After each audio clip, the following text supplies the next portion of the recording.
வாழும் வாழ்க்கையெல்லாம் வரும் துன்பம் கோடியடி, வினை சூழும் மாந்தரெல்லாம் விழுவது உன்னிடமே.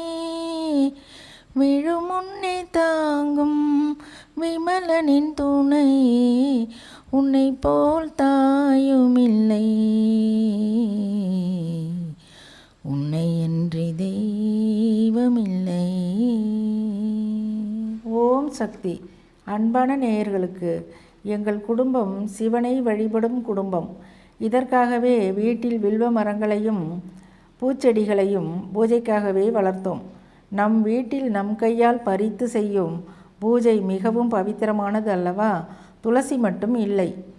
அன்னையை வழிபட ஆலயத்திற்கு சென்றேன். இடையில் வீடுகளே இருக்காது. அப்பொழுதெல்லாம் வயல்கள்தான். அது வழியாக நான் செல்லும்போது முதுகில் யாரோ ஓங்கி அடித்து என்னை கீழே தள்ளியது போல் விழுந்தேன். காலிடறி விழவில்லை, தள்ளிவிட்டது போலவே இருந்தது. விழுந்த இடத்தில் பார்த்தால் சிறிய துளசி செடி இருந்தது. ஆகா, இதை கவனிக்கத்தான் அன்னை நம்மை தள்ளிவிட்டால் போலிருக்கிறது என்று எண்ணி அன்னையை தரிசனம் செய்துவிட்டு வீட்டிற்கு வரும்பொழுது அந்த துளசி செடியை பிடுங்கி வந்து நட்டு பிறகு துளசி மாடம் கட்டி வழிபட்டு வருகின்றோம். அதன் விதைகள் விழுமிடமெல்லாம் துளசி செடிகளாய் சிறிய துளசி தோட்டமே உருவானது. இப்பொழுது அந்த இடத்தில் நந்தியம்பெருமான் வந்து அமர்ந்து விட்டார். நாம் செய்யும் செயல்கள் அனைத்தும் நம்முடையது அல்லவே, நடத்துவது அவளல்லவா?